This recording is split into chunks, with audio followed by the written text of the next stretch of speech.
राज ठाकरेंनी आदेश दिल्यापासून हे सगळे मनसेवाले त्या बँकांमध्ये जातात आणि पाहतायत मराठी कामकाज चालू आहे की नाही. अनेक ठिकाणी आता कानफटावं तर लागणार ना, यायला ते ऐकणं पुढचं, तर त्याला काय बोलायचं, ते एवढं उर्मटपणे बोलतंय, कानाखाल्या 2-3 बसणार.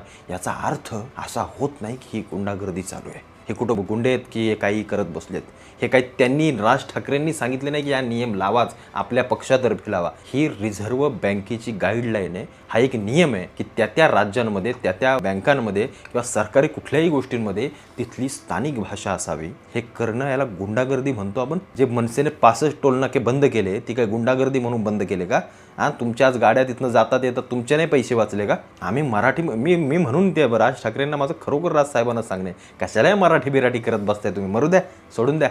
एक कोणी आपली मराठी बिराठी काही कामाची नाही आहेत. मराठी मला बोलतात तू मराठी लावलेस आणि ते बीजेपीची चाटत बसलाय. अरे जिथं बोलायचं तिथं बोलणारच, जिथं करायचं तिथं करणार. हिंदू म्हणून मी हिंदूंसाठी काम करणार, मराठी म्हणून मी मराठीसाठी काम करणार. पण हे जे काही गुंडा आणि या गुंडागर्दीने या सगळ्या गोष्टी लावल्या जातात, अरे बाबांनो आपल्याच भाषेसाठी चाललंय. काय चुकीचं आहे? या बँकांमध्ये मराठीची सक्ती असणं काय चुकीचं आहे? एखादा उर्मटपणे करत असेल तर त्याला लातो के भूत बातो से नहीं मानते, कानाखाली पेटणारच त्याच्या. पण या सगळ्या गोष्टी एखादा माणूस, आज बघा ना, एकमेव राजकीय नेता कोण असेल तर ते राज ठाकरे उभे आहेत या मराठीसाठी, भाषेसाठी. पण त्यांना देखील अशाच गोष्टी होणार असतील तर मला नाही वाटत या येणाऱ्या निवडणुकीमध्ये मराठीचं कार्ड राज ठाकरेंसाठी फायद्याचं ठरेल.